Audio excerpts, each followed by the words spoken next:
Are you a photographer and do you want to save time? I'll show you how.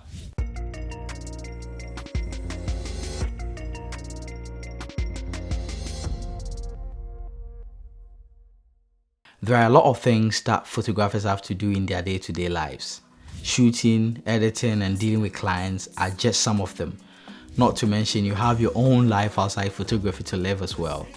But these tasks do not have to take as much time, Don't forget, time is money.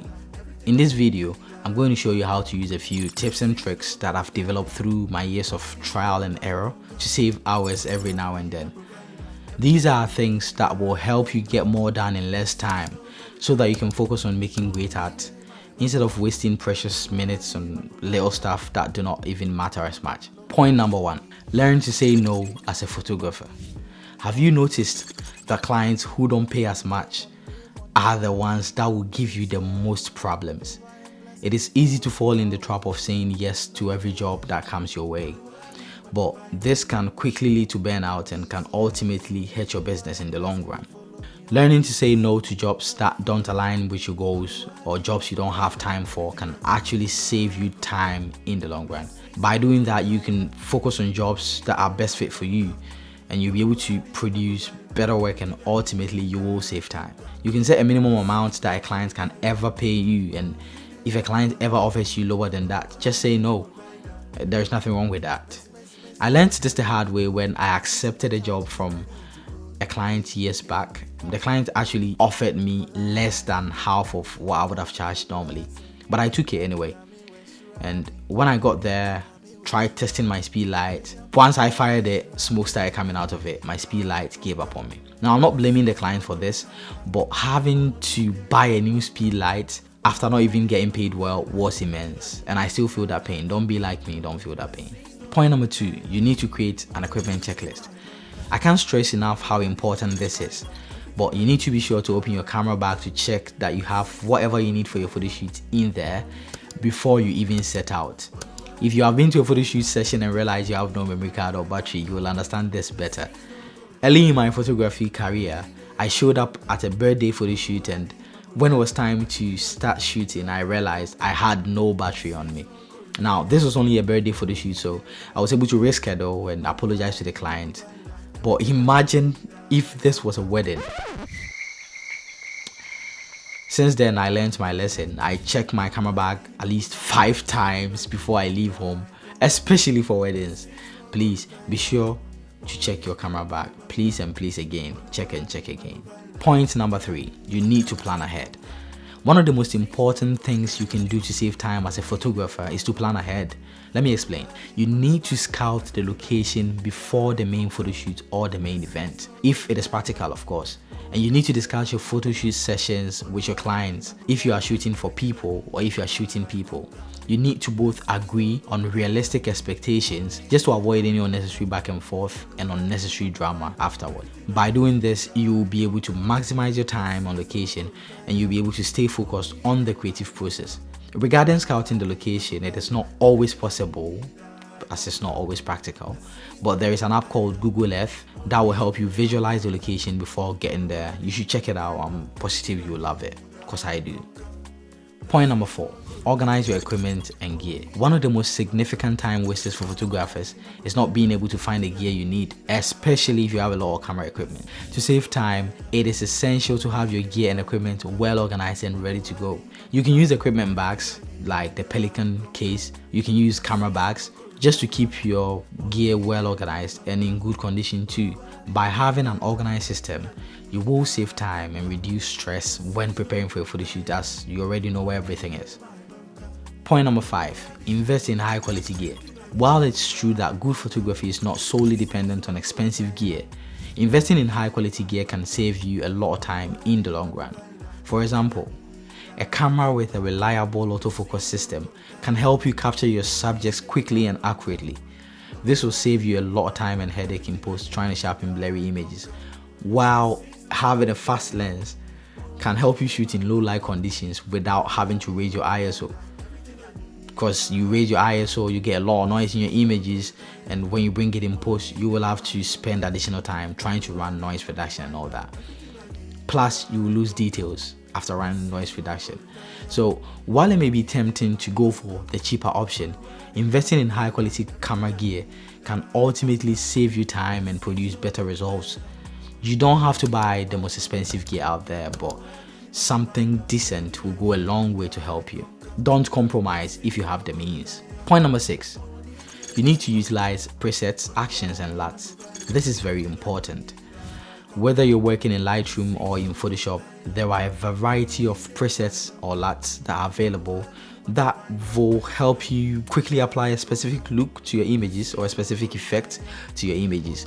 This not only saves time but also ensures consistency across your images, giving you a more professional status.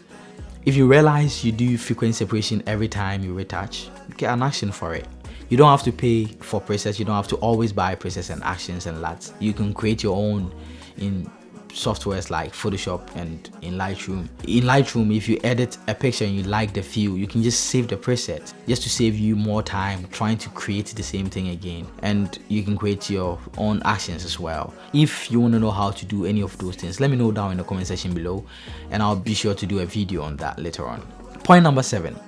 You need to take advantage of online resources. We are in the digital age and there are countless online resources available for photographers.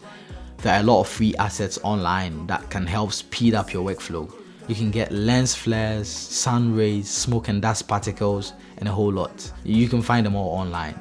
If you need an image in a PNG form, just type it in Google search and add .png. For instance, if I need a lens flare, just type lensflare.png. Search it in Google, you'll find some, trust me.